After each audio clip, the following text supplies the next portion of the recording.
I remember sitting in the courtroom, and when they said guilty, I could not hear anything. Like, everything went silent. I remember the first time I took Connor to a doctor's appointment. It's for his eyeglass appointment, and it was one of those moments where I pull up in my Land Cruiser, and I go to the appointment with my Louis Vuitton purse and hand them my Medicaid card. We lost the first appeal, if I'm not mistaken. So a little bit of hope, and we're still doing our thing, and then he lost the second one, and it was such a reality check for me that, we're going all the way with this. Like, he's gone. He was sentenced to 17 years. They use his case in law school now. And yeah, exactly. It's case law now. Welcome to the Create Today podcast. I'm your host, Karen Stanley, certified Rapid Transformational Therapist and hypnotherapist. And my passion is helping women heal from the past and learn how to create the life they love one day at a time. Kids, this is exciting. First of all, you're going to see me laugh more than I have in my entire life. I've already cried all of my makeup off. We haven't even started. So my friend is Danielle Bradford. Why is this funny? It's not funny. It is funny. It's funny because I had to remind her what my last name was. That goes with the story. It's okay. It goes with the story. It does go with the story because her name on my phone is her last name, which is one of the reasons why I wanted to lure her to Arizona so that she would tell us this insane story. It is. It's completely insane. It just feels like it's not about me. So, like you someone else? Yes. Like on one of those crime shows? Yes. That's what it's exactly like. No, I was like, that's me. Oh, dude. Okay. So, but first I want to talk about our trip to Vegas. Just kidding. In the 90s. Well, that was lives ago. Worlds ago. Oh, dude. Okay. We have had some crazy times. But we have fun. We always have fun. We haven't seen each other in so long and we can't figure out why. Always have fun. We laugh so hard. And you know what? I walk away, and I'm sure every single other person in your presence has always said this, but I walk away feeling better. Aww. No, for real. Thank you. Yeah, you have that energy and that you're just so gregarious and welcoming to everyone. So I know everyone feels like they're your best friend, but please don't forget, I'm your best friend. Could you tell all of them that they're wrong? Well, Carol would probably be really mad if she heard that. Hi, Carol. Hi, Carol. Carol, you're number one. I'm number 1.5. Oh, Vay. So we met. When did you move? Like 9th grade? Yes. So you didn't start grade. high school. You know, my niece graduated from your high school in Centerville, Utah. Oh, really? Beaumont. That's where she went. Yeah, not funny. Yeah. So Sally ended up moving there, and then Grace. I think that's where she graduated from. I think I went to her graduation. I think that's where it was. Yeah, probably. Centerville. One of the Centerville. Yeah. There's only 2. There's only one. Oh, there's only. Yeah, because Bountiful would be Bountiful High. Some of our Bountiful kids go to Beaumont, but yeah. So that is, that's it. The Vikings, home of the Vikings. Super wild. Yeah. And she's 30 now, by the way, having her second kid. I know, it's nuts. Should we talk about that? Oh my gosh. So, yeah, how old we are to be. Should we talk about menopause? Let's talk about menopause. Let's work our way back and see if our mind even still remembers half of that. I don't remember anything from the 90s. Luckily, there was no video because we didn't have cell phones back in the 90s. We had fun. You would pick us up in the station wagon. For seminary. For seminary. And then for school. And we were awesome. And we did not allow anyone to tell us otherwise. Even though we were like, Was it that 1972 battle station that I had that had the wood paddling? Was that the one I had? Yes. And it was then incredible. Marilyn wrecked it. She did? Yes. I remember one day we pulled into the parking lot.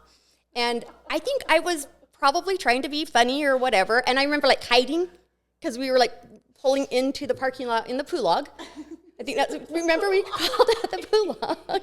We pulled in and I was hiding. And Marilyn, I think I remember she got out and she was like, then we don't even need to give you a ride. And I was like, I'm sorry. And then I started getting a ride with someone else because I felt so bad. Marilyn, I'm so sorry. Yes. You ruined Marilyn's life. I did. And she was like, dang you, Pulog, and wrecked it. She ran right into the freaking fountain. In the sun of it, turning into Oak Creek. Oh, right there at the very...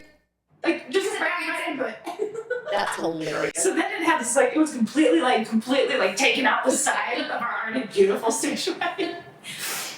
I can't believe she didn't still drive it because it's probably right drivable. then. Okay, I was gonna say For many that years, thing would not die. It It was never awesome. died. It's still in my dreams. It haunts me in my dreams.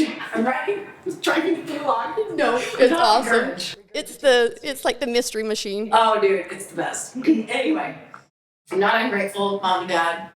But one time we came out, and so instead of like taking it to like a regular shop that actually fixes stuff, we just kind of take it down to the mechanic and they're saying, "Can you just like buff this out? Just kind of take it out, Pound it out with a hammer. just kind of tap it, just kind of buff it, just carnival wax the whole side panel." So they did. They put it like a hole, like they made holes in it to pull it out to kind of try to straighten it out, which wasn't. It's just now. Girl, never mind the rust later, but okay. They're just like we were in a drive-by shooting. Oh my gosh. Okay.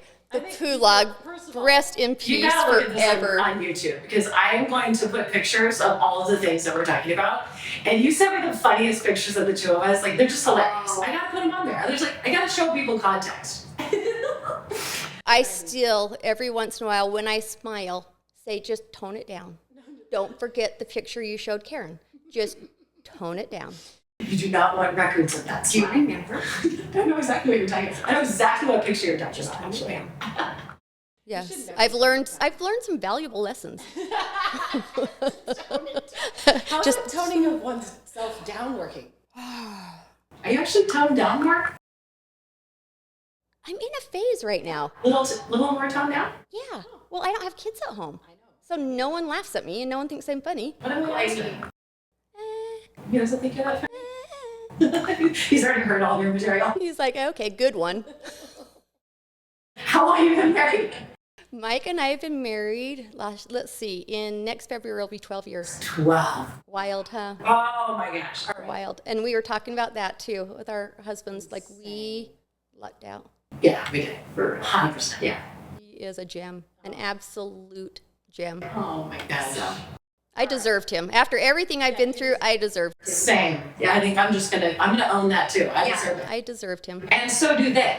Because they scored big time too. Like, we just have. They did score because it's like we learned all of our lessons and kind of went through everything and then we met them. So they got a more refined person, right? Less of a maniac than I used to be. She's a maniac. I mean, everyone knows I still am, but I'm way better. I'm way less out of control. I think so. I love it. Then I get in front of you and I'm like, oh, I'm 14 again.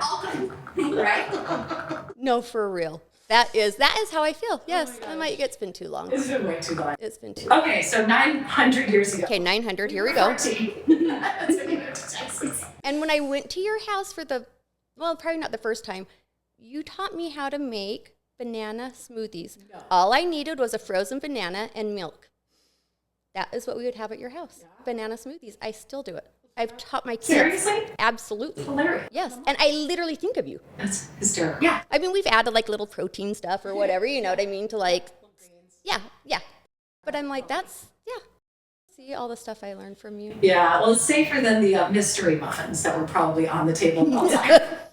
The mystery muffins, we were always starving, so it didn't matter. What did you really think when you walked into my house? People they have no idea what it's like to have and raise and try to manage the chaos of 11 children and 9 other people. Like, it's crazy. Did you walk in and go, whoa, holy. I walked in and you guys had musical instruments. Your mom had a sewing machine out. There was kids everywhere. And it just was like chaotic fun because of your laughs. I mean, no matter what end of the house you were at, you could hear someone laughing no matter what. But your mom, even with like the chaos of the house, she had a very structured way she wanted to raise you guys. It's true. You know? It's true. And like, it's amazing. And that's what her superpower is that she only thinks that 3 or 4 things are important and she doesn't care about anything else. That's it. Isn't that awesome? And it is awesome. And those are the most important things that she's thinking about. Everything else is so... Doesn't matter. And that's all the crap that we all worry about 24/7. She doesn't. Yeah. She's like, yeah. Do your practice piano. Yeah. Say your prayers. Be a good person. Let's do your voice lessons. Let's sing. Let's get together. Let's get everyone together and sing together. Let's come together as a family. Let's be close with one another. You know what I mean? Let's have matching dresses. Let's have matching dresses. Basically. Yes. I mean, 100%. Yes. We had matching dresses as well. But like our parents did, every Christmas, every Easter. I missed all that. Did you stop? Did you stop that thing? Yeah, by the time I was in high school, we chose not to wear matching clothes. Somehow we put our foot down. But we did. We are so lucky the way we were raised because our parents had their priorities straight. I agree. So. Yeah, don't sweat the small stuff. Yeah. It's all small stuff. Yeah. Yeah. Oh my gosh. Okay. I just wanted to give anyone who's listening, who's still listening. They're all, okay. We don't know all these little inside jokes. That's right. We have to not do inside jokes because they won't understand what's happening. We met when we were 14. We met when we were 14. So I was already in San Antonio. They got moved to San Antonio. And it was like very traumatic for you because you were raised your entire life in Salt Lake City. Married, Centerville is like, what is that show? Mary Poppins? It's like, with the little sheriff and the... Yes. It's like a tiny little town and everybody knows each other and like Mayberry. Yes. It's like legit like Mayberry. And we were raised in the same house, on the same street, with the same friends. And then I moved there 9th grade year, and then we moved back home. We moved back to Centerville. And I went, that was after my 9th grade year, so I did my sophomore year at Viewmont. Oh, I forgot. And you had, so I did my sophomore year at Viewmont, had very established friends. In the middle of my junior year, my parents were like, hey, we're going back to Texas. That's right. And so it was traumatic. Enter Karen onto the scene, who was like, I don't care that you're kind of who you are. You can come be my friend. Yeah. We're friends. You took me in. Let's go. Yeah, you're like, you. I hate to break it to you, but you're hanging out with me. No, you're like, I'm going to have some sympathy and a little bit of, I don't know, little I was charity super work. excited. Well, you're the only person from church who ever lived in my neighborhood my entire life. I know. I was talking to my kids, my Sunday school kids the other day, and I was telling them, I'm like, we came from this massive school when we were in high school, 3,000 and there people. was, what was there, 6 of us that were members? That's it. And it was like my family and your family? That's it. Yeah. Like Emily Lanfear. Yeah. Yeah. I mean, if you hear, but you know what I mean? Like, we really, yeah. So crazy. So I was really lucky. Yeah. Because it could have been, and you and I immediately hit it off, and immediately had a lot in common, and it didn't feel like anything awkward ever. No. So we both go off, so we graduate, and I don't know, a lot of those years are a blur. We don't need to go into any details after that. I love you. But then I went to your wedding. So what year was your wedding when you got married? What was your ex-husband's name? I can't remember. Cameron, that's right. Okay. Now enter Cameron. Oh, goody. Yes. So, now what year was that? I was already here. Gosh, that was 1998. Yeah, okay, because I moved here in 97. And it seemed like everything was going fine. Were there any like red flags or anything? No, I do have to say though, when maybe not red flags, but he's an entrepreneur, right? He's an entrepreneur. So when we first got married, and when I first had Connor, because that wasn't too long after we got married that I had Connor, I was the one that worked, and he stayed home and did business plans. So I was the one that made the money. And I remember, it was really hard. I remember one time coming home from work, and Cameron had taped Connor's pacifier in his mouth, like to his mouth, and I was like, you can't do that. And he's like, but he keeps spitting it out. And I was like, but he has projectile vomiting issues. I was like, that one moment where you're like, this might not be a good idea. So I'm going to start dropping our child off at the babysitter so you can do your business plan and I can go to work. And how long did Dad do business plans? He did that, goodness, maybe for a year. Maybe for a year. It wasn't too long, but it was a lot. So that's kind of how that's kind of how it started. Okay, all right. So then you have baby number 2. Then we had baby number 2. Now, by the time I had baby number 2, we were already living in, so we initially were living in a condo, and then by baby number 2, we had already purchased our first home. Okay. So, because he had that company up and going, and it was that fitness foundation. That's what it was. That's what it was. Okay. Yep. Fitness Foundation is what he called it. Fitness Foundation. I think that was started in 2000, if I'm not mistaken. So I still had, well, was it? Yes, it was. And then, yeah, because Presley was born in 2002. So, yep. So he starts this foundation, and he starts it with, like, people he knows. In fact, in our old ward, it was the bishop that had actually come to him with an idea. And Cameron was like, well, I know how to do business plans. So I'll take it, not take it from here, but let me go and do this. Yeah. And then when we moved into Highland, into our new area, he had moved in that same area as well.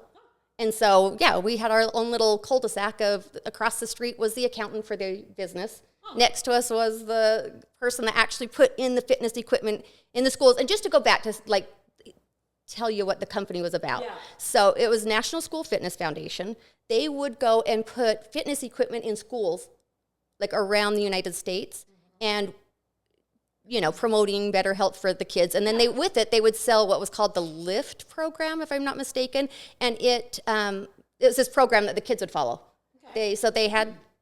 Great. Yeah, sounds great. And this whole time, you're like, this is awesome. We have our friends that are a bit, it's working. Awesome. And what have I always wanted my entire life? I wanted to be a stay-at-home mom. Like, I wanted to raise my kids. So I was like, this is awesome. I get to be home with my kids. And this is, And he's got this foundation going, and he's got it up and running, and we're doing great. It's doing amazing. Okay. And then, did anything weird start to happen before, like, anything happened before they, like, the police knocked on your door? Is there anything? Like, any signs? You know what? There just wasn't. I was so oblivious. Crazy. I was, in fact, when everything went down, I was pregnant with my third. And this is how I found out. I knew that things, maybe a few months before, I knew things were something was a little awry, because they had someone come in to audit, yeah. He mentioned something, so he told you. So there was just stuff going on at the office that was kind of stressful, you know, but you're like, eh. So I remember getting a knock on the door. Yeah, I got a knock on the door, and it was my cutest little neighbor, Shauna Markle. She comes and she knocks on my door, and she's like, hey, come sit down for a minute. And I was like, oh, okay. You know, here she comes to visit. This is great. This is fantastic. And she's like, I want you to know before this is on the news tonight. What is happening? What? That is how I found out. How did she know? Her husband was the accountant across the street. Gosh. So I think she kind of knew I was, you know, busy raising kids. And everything's fine. You think everything's fine. Right. Yeah. Oh my gosh. Yeah. Okay. Yeah. So she tells you this, and you're thinking, what are you thinking? It'll be fine. Believe it, right? Yeah. Believe it. Yeah, well, there's got to be details that are, you know, there has to be an explanation. Yes. Right? Yes. Like, it's going to be fine. There's an explanation, and we're going to be fine. Yeah. And it was a few weeks later, or maybe even a few days. I don't know. It was I think back, and I'm just like, I can't even. Yeah. I remember we had someone come to our house, and he was like, you know what, worst case scenario, you guys lose everything. Now, let me paint a picture of what I was living in. I was living in a big, beautiful home. We had our swimming pool, you know, we had our playground, we had a beautiful home, and we lived in a beautiful neighborhood, and we had an airplane that we would take to fly, you know, to Monticello to visit his parents. Like, we lived a really great life. We really did. We lived a good life, and I, again, was mostly excited that I got to be a stay-at-home mom, but yeah, he came in and he said, worst case scenario is you lose everything. And you know, as a mom, you're like, okay, that's a little scary for my kids, but I got my kids, right? You know what I mean? And then of course you're like, well, not everything. Right. Like, there's no way they can take, like, everything. You know, that's what you're thinking, right? That's how I was like, no. Yeah. Fine. Yeah. Figure it out. We'll figure it out. There's a few extra little things they'll take. I mean, but what did they say before they said this? Worst case scenario. What's before the worst case scenario? What did they tell you? Nothing. That was the first, like, like, what are we up against? Worst case scenario, you lose everything. And it was like, okay, what is happening? Like, what's going on? Yes, kind of like, what's going on? And you know, bless his heart, he was giving me little tidbits to not stress me out, because I was pregnant. So little tidbits of information here and there. I just don't think I really understood the gravity of it all, you know? And then even going into trial, still thinking, in my head, and I don't know why, but still just kind of thinking there's no way this could happen. They did put an offer on the table, and I went with him to an attorney's office, and he went through this offer that the feds had given us. And it was like, we're offering 13 years, if I'm not mistaken. And I was like, 13? What do you, 13 years? And Cameron was like, absolutely not. And I can't remember if it was 13 years, it may have been 7. I don't remember honestly, like the details of it all are a blur. But I think that was the first time I was like, hold on, we're talking like prison time. We're not talking about losing our airplane. Like, we're like, what? Yeah, it was one of those. Did the FBI come to your house? No. They never did. Okay, I thought someone actually. Well, not then. Okay. Not then. Eventually, people came and everything was. They took everything, right? They took everything. But before that, he's meeting with attorneys and he's meeting with the FBI and. Yeah, they're trying to like work out a deal. They're in the home, or you're fine. Yeah, I'm still in the home. Yep, okay. And these so they turned down the offer, which I guess in the end, the feds had taken it back before I don't know. Like, again, I was so out of the loop. Right. and it wasn't my focus, and I was so stressed out and 7 months pregnant. You know what I mean? I was just like, I got to make sure I'm drinking enough water during the day. I don't know. I don't know how to handle this anyway. You check out. You check out a little bit. Yeah. So we go to trial, and then again, it was kind of we're going to go to trial, and this is where the truth comes out, and we're going to be fine. We're going to go, and they're going to see that what they're accusing us of is not what actually happened. Okay. And sitting in trial, I believe that. So when he was, I know this is skipping through a lot, but when he was convicted, I remember sitting in, I'll get a little emotional, but I remember sitting in the courtroom, and when they said guilty, I could not hear anything. Like, everything went silent. And I think I was screaming, to be honest with you, because I knew at that point we were looking at, when the auditor came in, he said what we were looking at initially was, I think, 27 to 32 years. And that was what we were up against. So I knew the guilty meant that's it. Right. It was just one of those moments, but I just remember everything going, like, I could not hear. It was such a weird, one of the most out-of-body experiences I've ever had, to have them say guilty. I had Taylor. Trials, I know. Yeah, trials. Yeah. So I had Taylor in 2004, and then by the time we went to trial, it was 2006. Crazy, huh? So for 2 years, we are, just scrambling. Still living in the house because they haven't taken it, but we're not really making a payment because I don't know the details of how everything worked out. Right. So, I don't know. And what happened to all of your neighbors that were involved? Were they all complicit? Some of them served time. Oh my gosh. So when Cameron started the foundation, he went to his dad, and his dad put up the farm. And I'm talking like the family farm. Oh. The family farm that his brothers worked. Oh. So they're still working the land. And it's acres and acres and acres. And he put that up.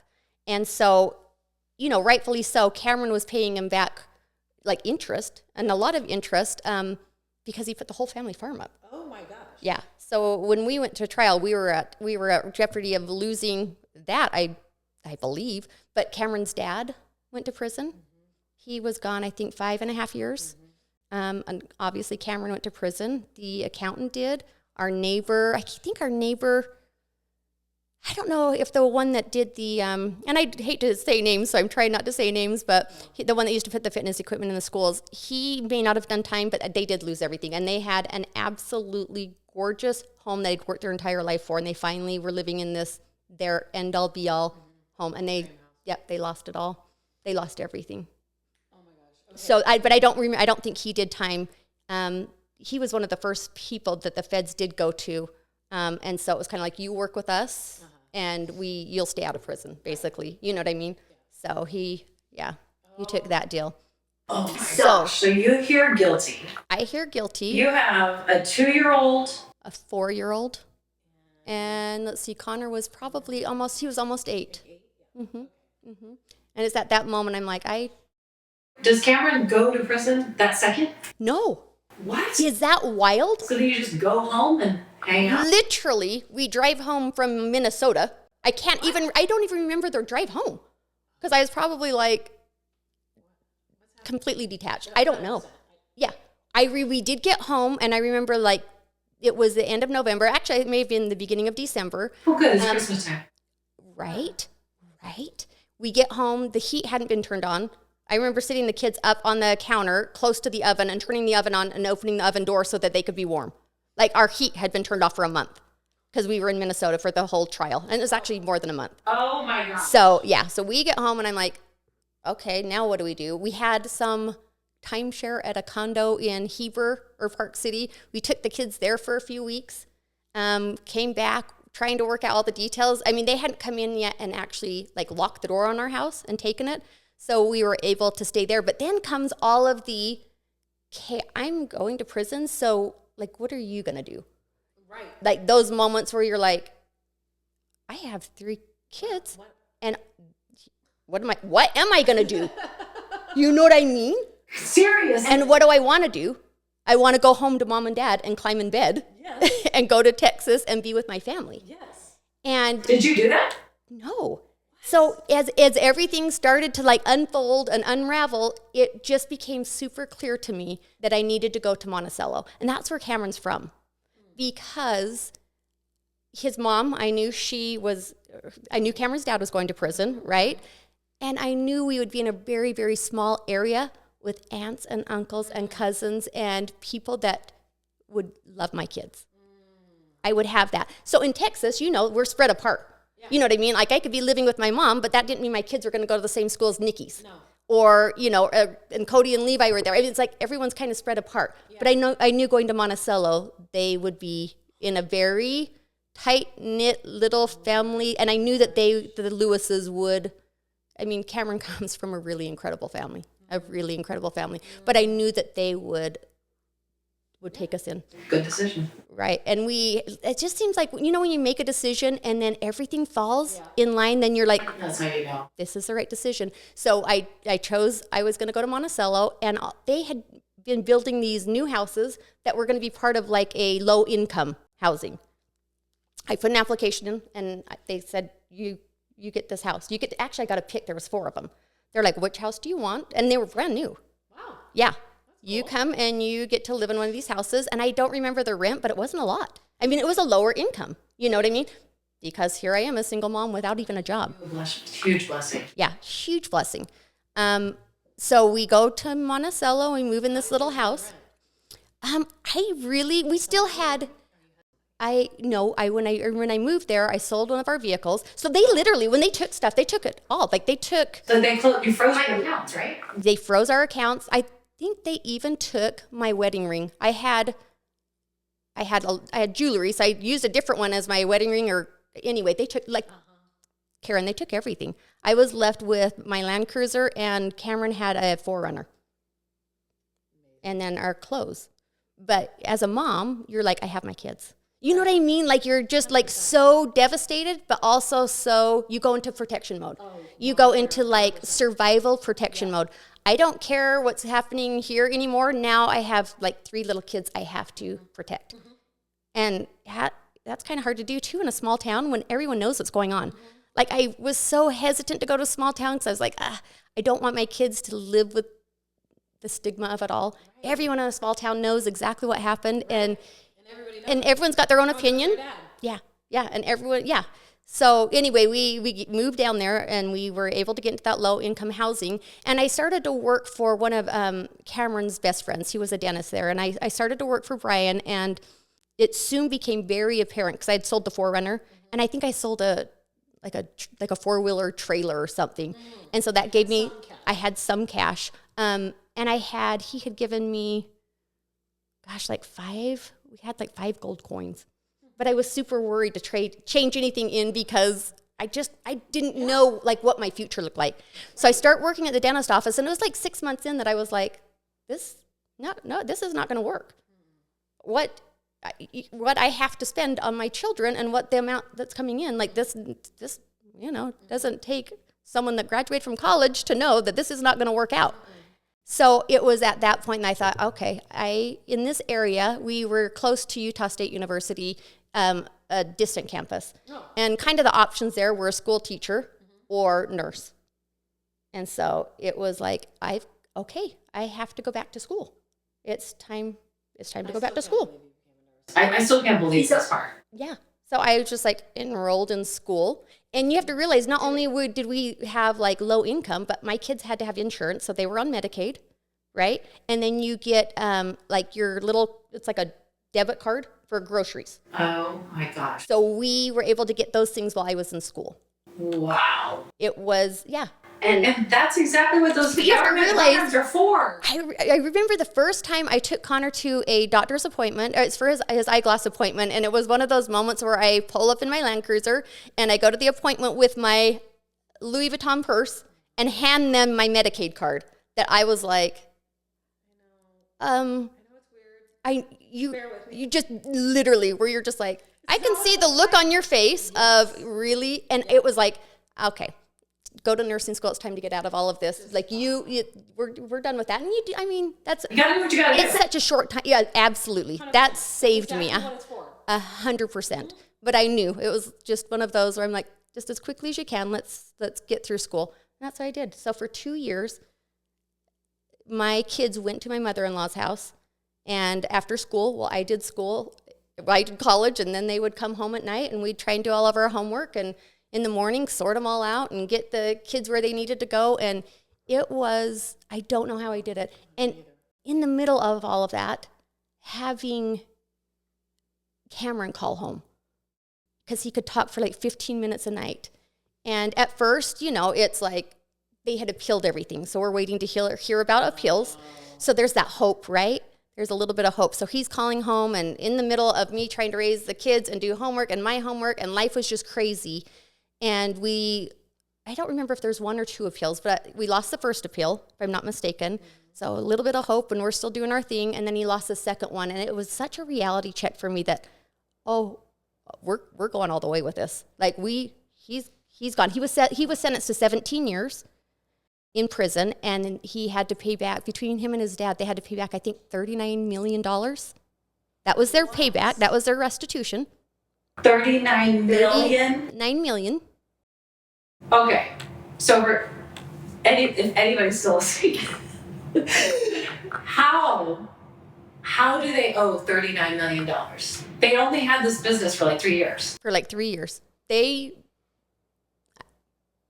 I don't even know. I honestly... Everything is public record now. So you could look it up if you wanted to. Totally, yeah. You could look it up and get all the details of it all. FYI, so my brother works for a law firm, and during this time when you first called me, and you were like, I'm going to be I think you had heard that I was divorced. So basically around the same time. So 2007, 2008 was when I got divorced. Yes. 8.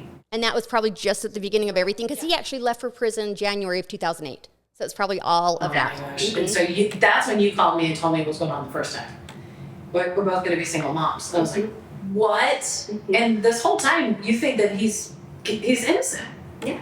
It's just, I was like, oh, well, yeah, he's innocent. Anyway, so I called my brother. Mm-hmm. Okay, so Danielle's husband just went to jail. You're all, can you find out what's going on? Because she doesn't even know. He's like, oof, yikes. Yeah, I looked at all. Ugh. He's all, 17 years is kind of long. Guilty. Because he was like, oh, that's a lot of evidence. They use his case in law school now. Okay. And exactly. It's case law now. My God. Yeah. Okay.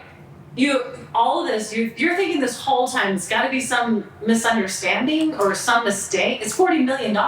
It's like $100,000. Right. 40 million? Exactly. Where you're like, did he steal it? So this is what they did is they initially put fitness equipment in the first school, right? Okay. And the schools is what they were told was, you guys get a loan for this equipment, or actually that's not how it initially worked. Initially, I think it was government money. It was at the end, but initially at the very beginning, I think they had, I don't know if someone had donated the equipment or they paid for it outright, but they had put this equipment in a school, and then I don't know if they took a loan against that to pay for the next schools. And then the money that was supposed to pay this school's equipment off went to the next one. If I could be wrong, I don't know. But whatever. It was somehow, and the whole time it was like, well, we're going to get donations, right? We're going to have contributions. We're going to get donations. We're going to get grants. This other money is going to come in, and it's eventually going to pay for all of these that have led up to this moment. So it was like turnover. And all of a sudden, they're $40 million in the hole. And they had like Wisconsin or maybe Minnesota. Someone pledged $5 million. Pepsi had pledged like $8 million. Nothing that was going to touch that, but they still were trying to do fundraising. But I remember in court sitting there, and they were going over fundraising efforts. And it was like, well, you know, Cameron and Danielle and his parents or whatever had been paid out this amount. And meanwhile, they had raised $8,500 in fundraising. I mean, the fundraising was not matching the amount of money that was stacking up that was going to be owed. It wasn't even comparable. Not even close. And so at some point, the attorney for the foundation came and just said, you've got to stop. And you've got to be honest with the schools. And you've got to say, hey, the money that we thought that we would be able to raise to pay for this, we can't. And they did do something where the schools got their own loans and did their own thing. I just don't remember all the details of it. But yeah, that's how it just stacked up. And $40 million. So it takes a couple of years for them to appeal, lose, appeal, lose. So the second time where that second time he loses, what year was that? That was, I believe, 2010. And that was kind of my moment of, I wish I would have done things a little bit differently. I wish I would have, when I realized that was going to be too much for me to handle. Yeah. I wish I just would have been like, I'm done. But I didn't want to do that to him. Right. Like, how do you kick someone while they're down? You know what I mean? So I had emotionally, about 2010, and mind you, I'm in the middle of nursing school and doing all of that, I had emotionally detached.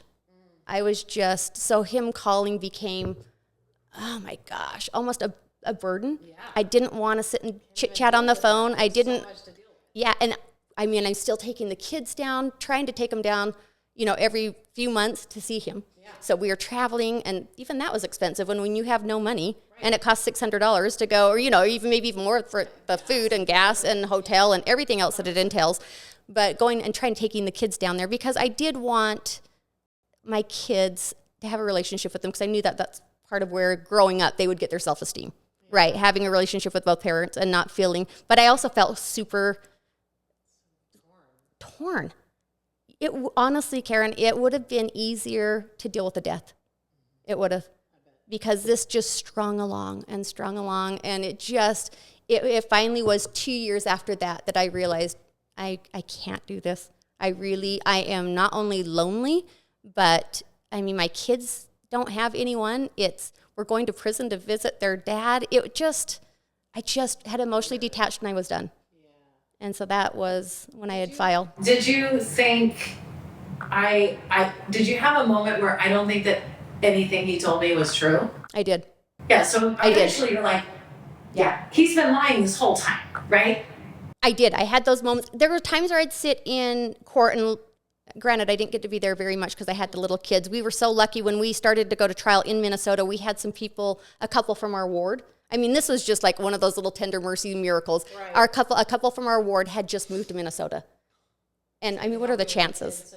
Yeah, they're like, yes, you know, so I got to go to quite a bit, but not all of it. And there were moments sitting there that I was like, oh, wow, we're going to be okay.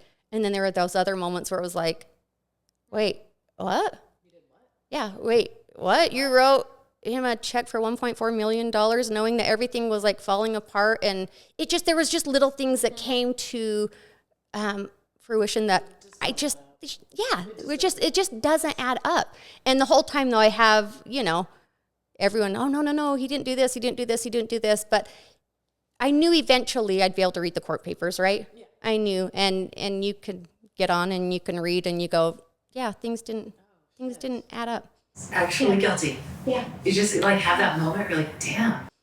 You know, it's interesting though, because even to this day, he would say, nope, the government framed, not framed him, but there's still, and again, he'd probably disagree, but I still feel like there's a little bit of a victim mentality, that he was wronged somehow. I don't know if there was ever that full 100% responsibility. And again, he could disagree. Him and I. He got out early. Yeah. Okay, wait, we're not there yet. Yeah, we're not there yet, but oh my. I remember we were just talking that the very last time I saw you must have been about 15 years ago. So it must have been 20, what? What did we say? 2010? 9. I think it was 2009. 2009. You had actually, because the prison is in Florence. It's like an hour from my house, or an hour and a half, or whatever Florence is. Yeah. So you came through after seeing him. So the kids got to spend a couple hours with them, or a day, whatever, however much he had. And they were so hysterical. They're absolutely beside themselves. Because every time we left. It's like they want to see their dad, and then they have to leave him there. And then let's go reopen this wound every few months. Is that how often you went? We tried to go every, 3, 4, sometimes it'd be 6 months, when we could, or the kids were in school. Right. So it's like, here comes summer break and let's go down and see them for Christmas or whatever. But what were the conversations around, like your kids are getting older, and they're starting to go, what's going on? Why are we visiting dad? What were they saying? I remember, cute little Tay-Tay. Oh my gosh, I know, bless her heart. She is so sweet. But I remember her everywhere we would go. If we went to a restaurant, everywhere, she would tell people, my dad's in prison. Oh, nice. And I finally said, Tay, they don't need to know that. Okay, your dad, and this is when he had been moved to Denver. I was like, your dad's in Denver. Okay, so maybe we don't need to say all those details. But then it turned into, my dad's in prison in Denver. It was like, oh my gosh. So everywhere. So it kind of, in her mind, had become a little bit of her identity, but she was so little. She was detached from it all. So it really affected Connor and Presley. But, Tay-Tay couldn't wrap her mind around it. She would go and whatever. Even then it's like, I'm 2. Yeah. No, for real, they have vending machines, and I can drink a pop. Right. So I go in with all these quarters. My mom buys me a pinky after For real. She called me one time. I had to get her a pinky. She's like, hi. It was survival mode. It's not funny. I'm not laughing at you. No, we will do anything to help our kids when they're, how traumatic is that? Yes. I think that's why. I think he had 2 years, but it's like, she was traumatized. No, and that's why kind of like I was telling you at the very beginning, when I think of like the people I've interviewed, them being like Clydesdales and me being like the donkey on Shrek, for real, because it wasn't even like I was necessarily working towards something awesome. I was in survival mode. Survival and protect. Of course you were. Right? So it was like, Anyone else need a pinky? I got 3 just in case. No, and I had backup for the backup in my car just in case. I'm like, we have like a 5-hour ride home. No, it's even more than that. It's just the whole 5 hours. Yeah. So packing the kids up and going and seeing, and then it turned into after I divorced, my kids would go with Linda and their grandma. So Cameron's mom, would go with.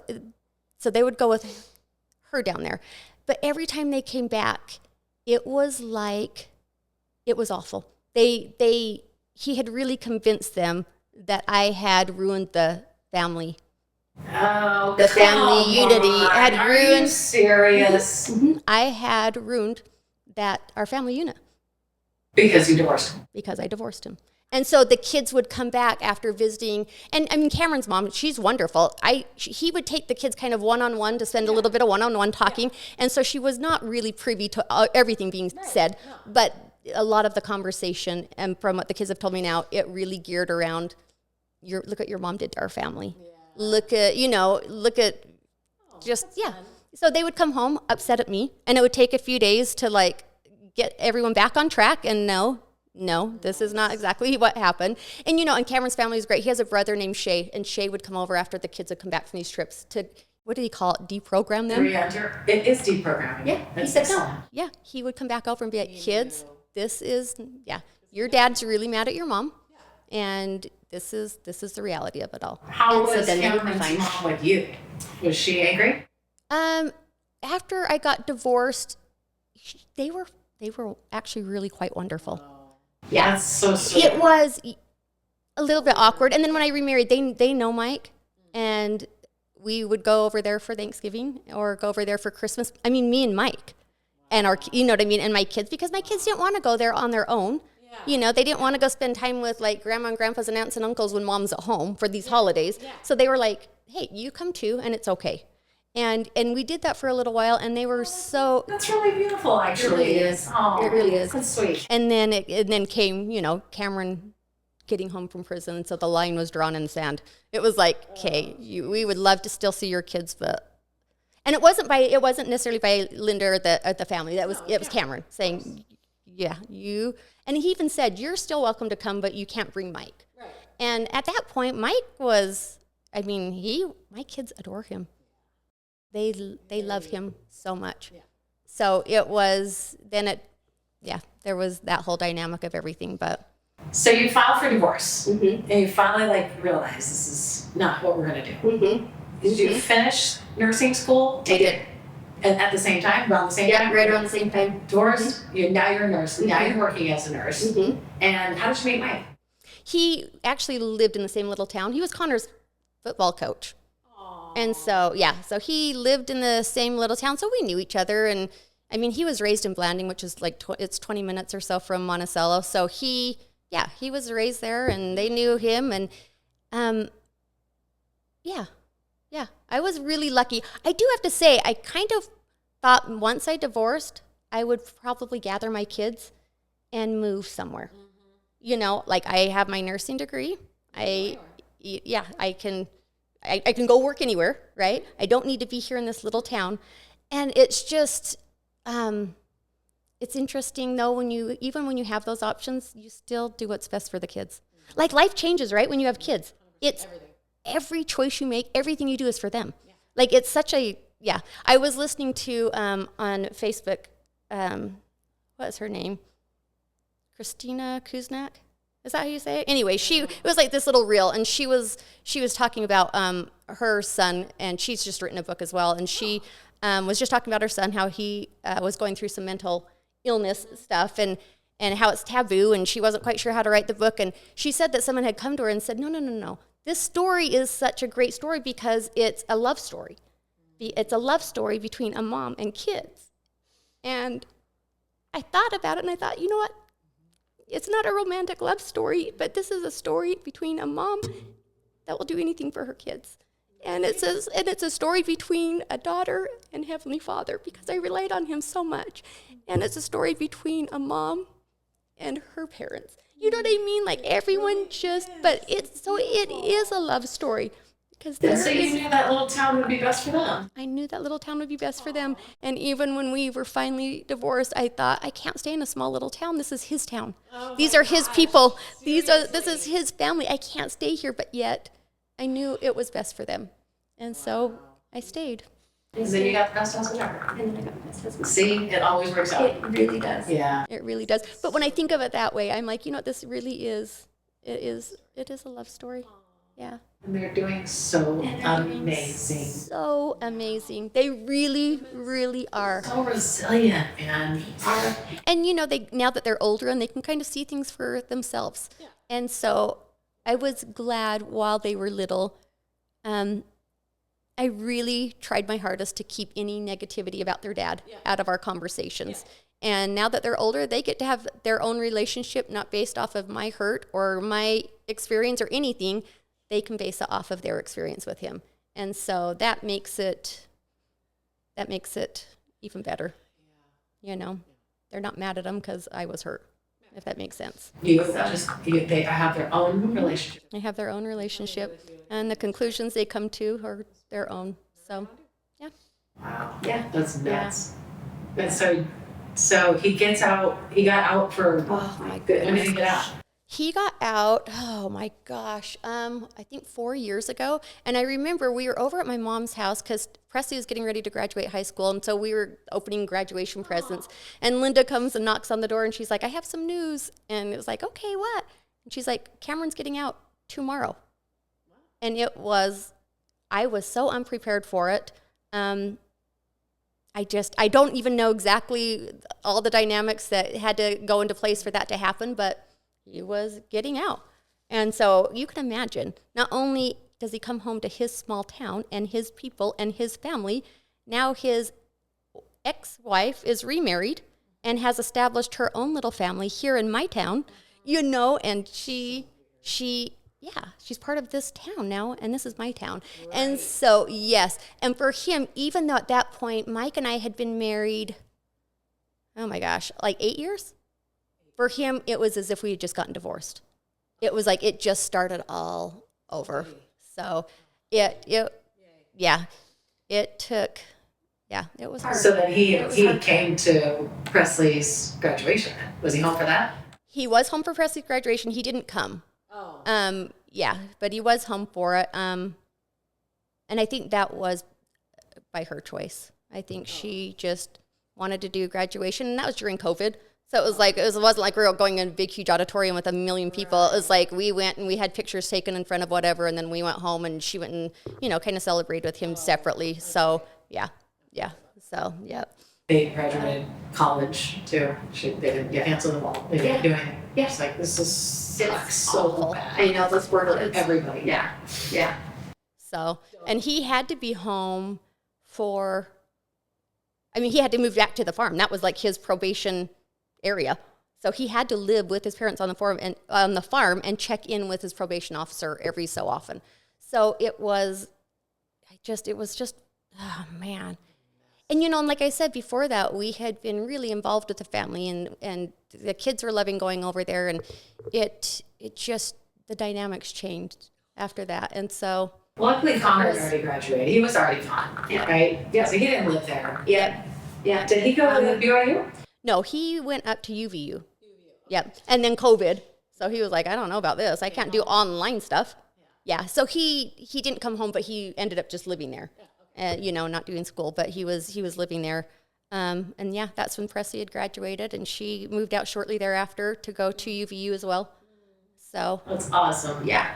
I wonder if they know any of my nieces and nephews, like just all the people, all of my family goes through there all the time. Constant involving door of Knutson's. Oh yeah, I'm sure they do. I'm sure somebody does know. And I remember I had a really good friend during BYU that was literally born and raised in Monticello too. I know they know each other. I just can't think of his name. He's not on social media. He had the little Suzuki, the cute little Suzuki's, like little Jeep Suzuki Samurai or something. It was little, and we used to take it up the mountains. Was it pink? I don't think so. Okay. Do you remember being in a Suzuki? I know you met him. I mean, it's like, we didn't see each other all that much, but when I was in Utah, I still saw you some, like a little bit. Huh. I don't know. I feel like we did stuff in Utah, but I don't remember. I know. I don't know.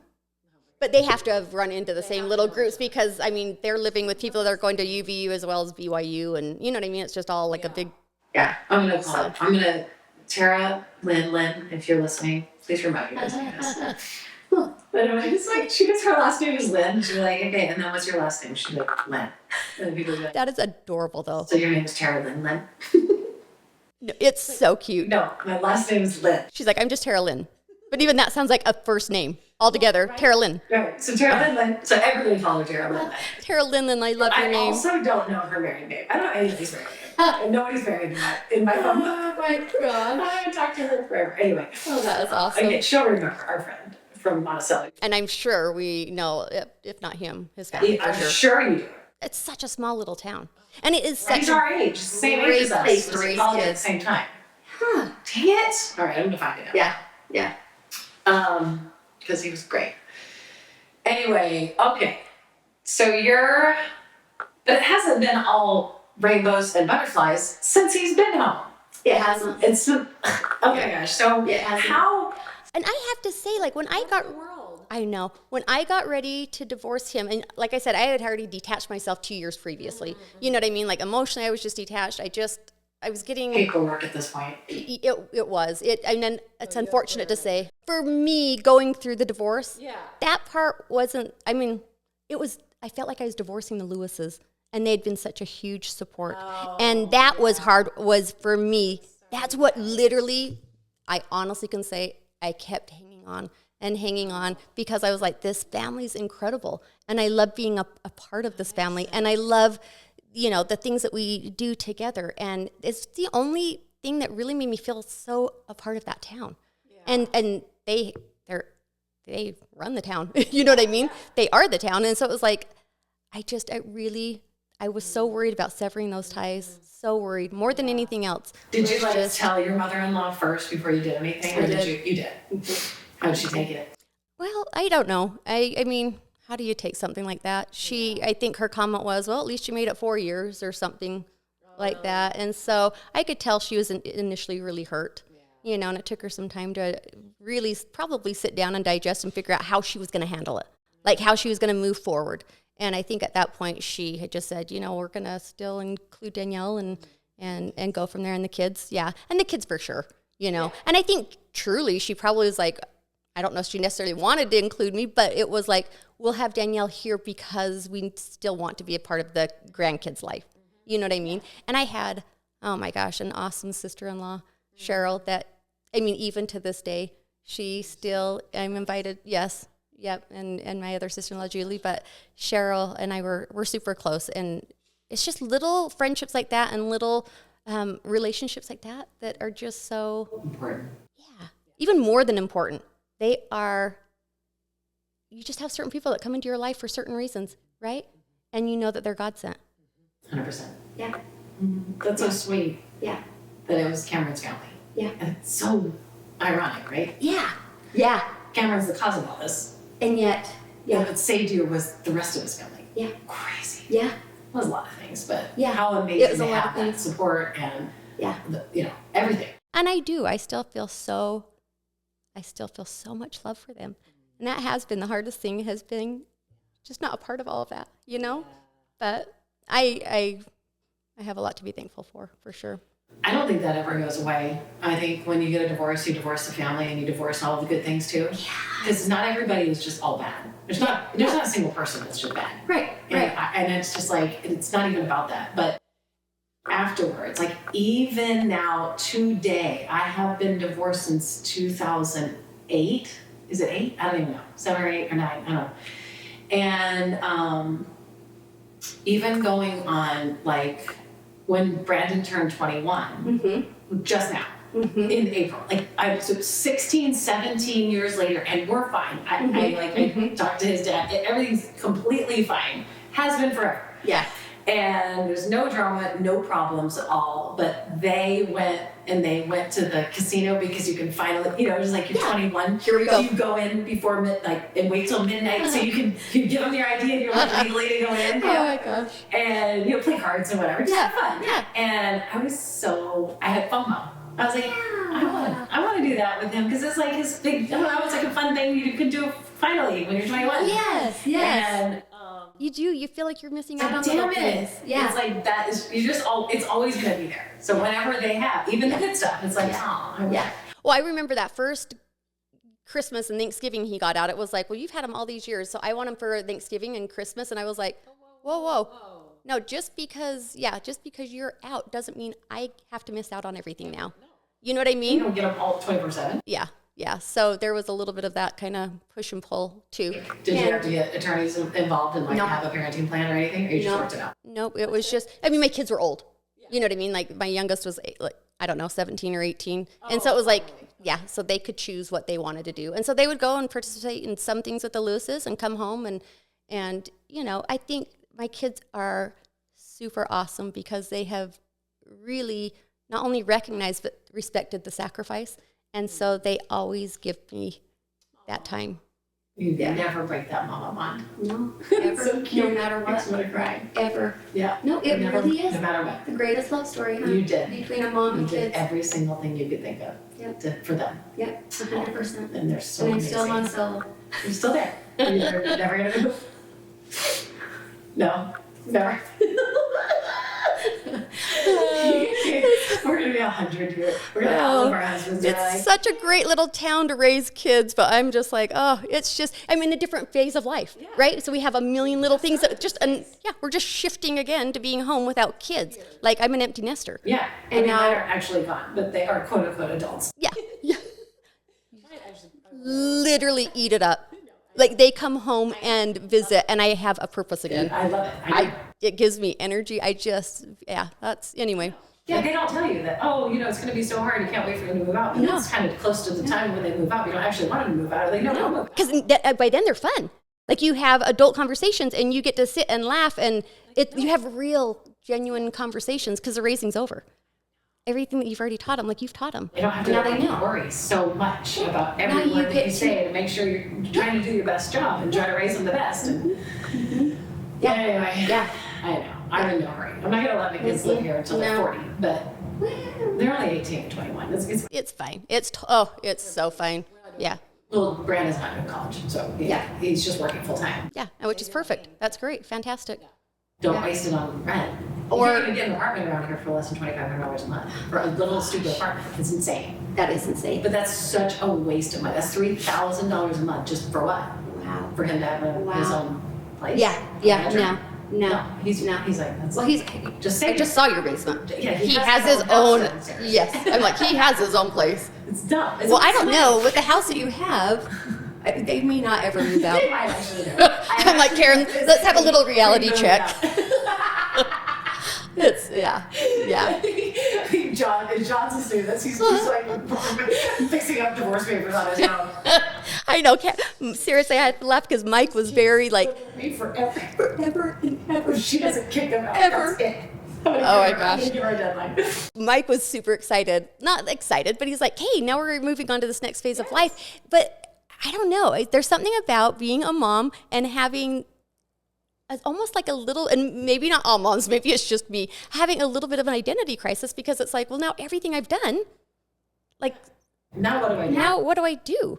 I don't have to be anywhere. I don't have to attend anything. I don't have to cook anything. I don't have to, it's such a weird moment and I don't like it.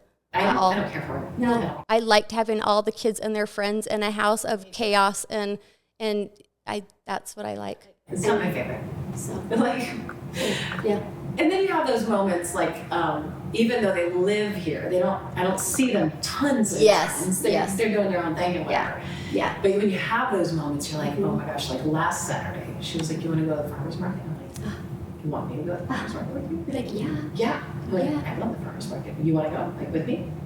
No, for real. For real. Yeah, no, Connor called me like a few weeks ago when the eclipse was going to be in San Antonio. Yeah. And he was like, hey, Mom, do you want to go on a road trip to San Antonio? And I was like, me? Like, your mom? Did you mean to call me? No, for real. I was like, this is Danielle Bradford. I think you misdialed. You know what I mean? Where you have those moments where you're like, my kids. Well, we didn't because of cloud coverage. It was going to be too much where you wouldn't see anything. Seriously? Yeah. They didn't get to see it in San Antonio? You didn't see it in San Antonio? No. Were you there in San Antonio? It's okay, you can talk. Danielle's mom is sitting in the table in the corner. She's the best mom ever. Is. Incredible. So anyway, we didn't, so we didn't go, but I just am like, it's so fun when they start wanting to hang out with us. And Presley will come home because she just wants to like stay with me. You know what I mean? And Mike will sleep upstairs and she just literally climbs in bed with me and we just, we have those moments. And it's the same thing with little Tay-Tay. Tay-Tay is in Africa right now serving a mission. What? In Africa? Africa. Whoa. I know. She was in Zambia for the first like 4 or 5 months and now she just got transferred to Malawi. But that has been, there's so many different like shifts in our life that we go through. And so that's one more little phase that I'm just like, oh. No, she's in another country. Everyone else is gone. Yeah. You know, I really wish that people would talk more about this season because everything I see about empty nesters is like, everything's awesome. You have all this extra time. You can do whatever you want. And I'm like, and I don't know if it's just a facade, and other moms are like, "Oh, I'm going to pretend like it's awesome," because no, it's not. No, and like I like, it's just they haven't even moved out. I keep saying that, but it's like literally, I still feel this. Yes. Now what do I do? I literally, I went back to school and I became a therapist. I'm like, well, I'm going to start a new company. I'm going to do a completely new career. I'm going to start a podcast because I don't have any momming to do anymore. It's weird. Yes, and you all of a sudden are like, what do I like to do? What? Who like, am I? Yes, but I think everyone has to go through a little bit of that crisis because you give your entire everything to your kids. Every decision you make, everything is for the kids, and so then all of a sudden when you don't have to do that, there is a little bit of a crisis. And 100%. I think this last year has been one of those little crisis moments for me where I'm like, what do I like to do? And now I can come home and I have extra time to do a hobby, but I want to like call my kids on the phone and see what they're doing. You know what I mean? Did you eat? Yeah, I'm like, hey, do you miss me? David? Are you coming home? Like, when are you coming home again? I'll buy something. I'll make sure there's food in the cabinet. Like, when are you Are coming? you hungry? I can DoorDash you something. Oh my gosh, for real. You're sick? What? I heard you sniffle. Okay, well, soup's on its way. Yeah. Call Instacart real quick. Bryce is on his way. Yes. Whatever. Yes, but there has to be a million moms that have gone through this crisis. It's hard. But not only that, but by the time we're going through our kids moving out, there's so many other changes that we're dealing with, right? And so it's just a conglomeration of a mess. It's super fun. Train wreck sitting on the couch. Completely fun. It's a blasty blast. Oh my gosh. I think of Shrek so much. Literally, because I was like, Karen's had all these incredible people, and then here comes Donkey. Because it's incredible. That show is incredible. It is. There's so many one-liners. Oh my gosh, I know. But We're yeah. gonna watch some of our favorite movies on Monday. Leah and I. That's what she gave me for Mother's Day. So I get to so my little admit one is like, this is a day. We're just gonna spend the day together on Mondays. It's a holiday. We're trying to find a day when we can do it. Yeah. And I was like, okay, we're gonna watch some of our favorite movies. And we're gonna paint pottery. You're like, we're going to watch Pride and Prejudice for the 100th time? At least. Just gonna read all day. On vacation. Oh, yes. Yes. No, I think we're gonna watch Enchanted, maybe Tangled, like the things that we loved to watch when she was a little. You know what's funny? I still can't watch Spirit. My kids watch Spirit so much during that time. You know, the horse, Spirit. Oh, yeah. With all like the Bryan Adams songs. Like yes. My kids watched that so much when they were little that it almost triggers a little PTSD when I hear those songs. I'm like, I don't know whether to sob or run out of the room or like sit and eat chips. Like it's just, you know what I mean? It triggers something. I don't know why there's a question. If one of the answers is sit and eat chips, I mean, it's obviously sit and eat chips. I'm such a simple person. Food is the cure-all in every situation. 100%. Yes. Especially when your best friend's mom works at Mrs. Fields Cookies and they always have cookie dough in the freezer. Right? Oh my gosh. I came across a picture of Mike. I don't know if you remember Nikki's husband. Worked with my mom. And I came across a picture of him in his little like Mrs. Fields shirt. I forgot he worked there too. He was young. Oh my God. I mean, he was only, 23? I don't know. Anyway, yeah. What else could you possibly want? In having a cookie dough. That's all. 100%. And it cures everything. And you sit on the couch. And all your problems go away because you have cookie dough. Take a couple for the road. Take a couple from my pocket. Like the binky backup. Backup for the backup for the backup. Oh my gosh. Yeah. Wow. Survival mode for sure. Yeah. But looking back, I'm like, we thought our life was going to go a certain way. So it's so interesting to be here because you look back and it's like, that doesn't even seem like me. I've changed and evolved and become, it's just weird. When you're in young women's, right? And you're thinking about like, I'm going to get married and I'm going to have kids and life's going to be a certain way. Yeah. And it's not. Yeah. And it's really not for a lot of people.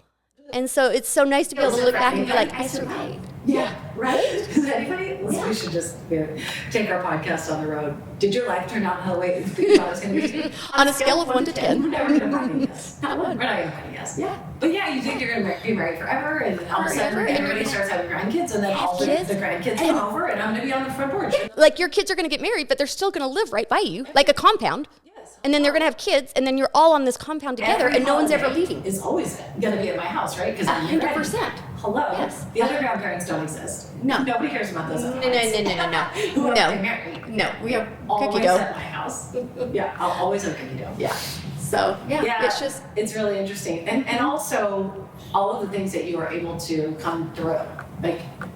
I mean, it's not been easy. It's just like you've had one disaster after another. After another. Yeah. And some of it's been like by choices I've made, but some of it's been just brought upon. Yeah. Just stuff you get to deal with. Just life and stuff you get to deal with. Yeah. I never would have thought you'd get divorced. I never would have thought you'd marry somebody who went to prison. I know. And here we are. And that's why I kind of look back and I think, it's not like sometimes I don't feel like I was making super intentional decisions of where I wanted my life to go. It just felt like little teeny decisions along the way of like I said, making sure the kids are okay, but just survival mode. But you were also guided too. 100%. 100, because you're like 100%. Okay, I've got every choice, things fell into place. So Yeah, so okay, it was one step at a time. Okay, now what? Like you need a job. Like a job. Exactly, one step at a time. Okay, now these are my options. Okay, I'm gonna go for option B. Okay, now I'm at option B and we're at the end of the road. So now I have, you're right. It's not like everything all at once. It's manageable, you know, but you look back and you think, how did I manage?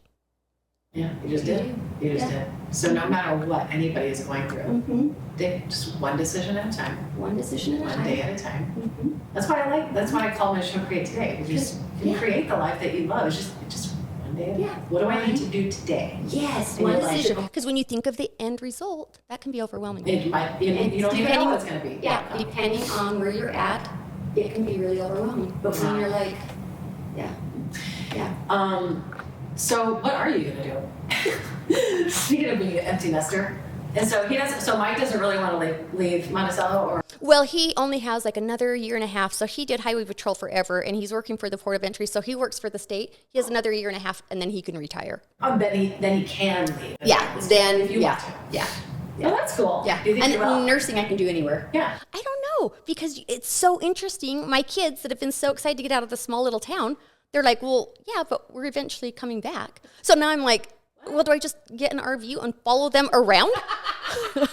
So no matter where they go, I'm there, like hiding in the bushes to make sure I'm part of their lives, that they probably, Why don't we do that? That's really smart. Yeah. And we can do the podcast in our RVs as we travel, so we can at least make money and follow the kids around. You train wrecks on a couch in an RV. No. Stalking our children. Karen, it's genius. It's hilarious, right? It's genius. It's not even just funny, it's genius. Because every mom's like been there, done that. Oh my gosh. Yeah. Are they? See, to me, I don't feel like they are. They're all like living their best life. No, because remember we were talking about it. Yes. You look on social media, and that can be a little depressing. You look on social media, and you're like, everyone else has figured it out. Like, they travel, and they do all of these things, and everyone's figured it out. Like, where did I miss step? Everyone seems to have, like, overloads of money, too. I'm like, Are you in another country? You're just living it up and like hanging out. I know. I'm like, I want to buy 100 when do you acres. go to work? And I want every one of my kids to have a house on my Yes, compound. that is so funny. I legit do. I'm like, No, I that. literally do. Yes. Mike and I were talking about that this morning. He goes, because we were just staying with my mom, and she is in that, just beautiful, beautiful, beautiful. But here. And he's like, if we won the lottery, what would you do? And I said, I would buy a lot of land, and we would build our house, and we would build another one, and another one, and another one, because between the two of us, we have 6 kids. I'm like, we would literally have a compound. What a pretty bunch. Aw, that's so sweet. When you combined your families, did he have children still at home too? Yep. How old were they? So almost the exact same ages as my kids. So Connor and Chandler are in the same grade at the time. Shaylee was 1 grade older than Presley. And then Taylor and Jalen were in different grades, but he's actually older than Taylor. So he's older than her, but a year younger because they held him back.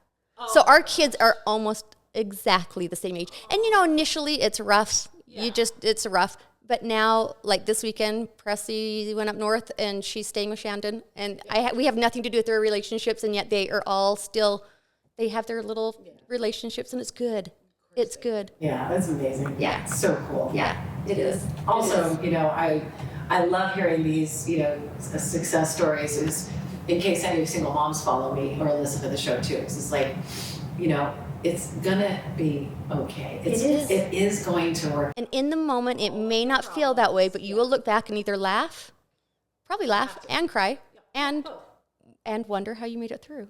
But you do. You have to laugh throughout the whole thing, because no one has their shit together. No one knows exactly what they're doing.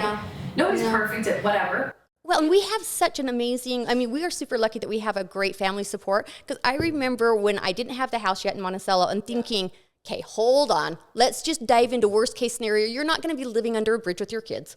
You know what I mean? Worst case scenario, you move back home with your mom and dad until you figure it out. Right. And that's okay. Yeah. So worst case scenario, we're still it's okay. not that big of a deal. Yeah. I used to think that too. I was like, worst case scenario, I'll just live with my mom and It's dad. okay. I'll wait tables or whatever if I have to. Yeah, it's gonna be okay. Yeah, it will. Yeah. Wow, this is amazing. So, you might move out of Monticello. You might not.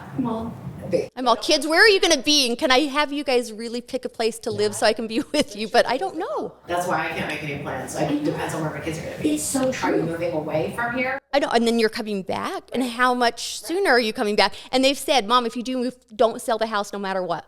And, because they want a place to come back to. Well, then how am I So I'm afford to buy whatever where we're Well, going that to go? doesn't matter. Okay. Super loaded. I'll have my RV. Rolling your money. I will have my RV, and we will travel. We did think about doing that. We decided not to. I don't want that have you ever actually taken care of all the shit with the RV? Like done No. all the, No. empty the poop and stuff? No, I'm already out. Never mind. I gotta think of something else. I want like the Mercedes van. That's what I want. And we'll do little potty stops along the way. Yes. I think that We'll sounds spend the better. night at a hotel. When I bought my house, right before Mike and I married, I bought a house and it had a dance studio on the back. Like a big, huge dance studio. And my dad came in and he turned it into an apartment. And that my parents literally live 10 steps from my back door. What? Like that's where you live right now? No way. That's so I mean, cool. well, my dad's a contractor. So he went in, he turned this dance studio. It's got like its office and a bedroom and a little laundry room and the kitchen. And, I mean, like it's darling. And so my kids we are so, so, so lucky. But my son did say, he said, Mom, don't sell it because I'll move in the big house and you can move in the cottage. We call it the cottage. That'll be your. And I'm like, okay, I'll take over. I'll be in the cottage. You go into the. They're all, goodbye. You can be a partner. And I literally be in the cottage looking through the bushes to see what they're doing. But my kids are so lucky. They go to my parents' house all the time. I know. That's so cute. I know. And my mom lives there year round, so they get to run out the back door. I mean, No way. So, I didn't know that. Sue's in your backyard. so lucky. Aww. Yeah. Family, what would we do?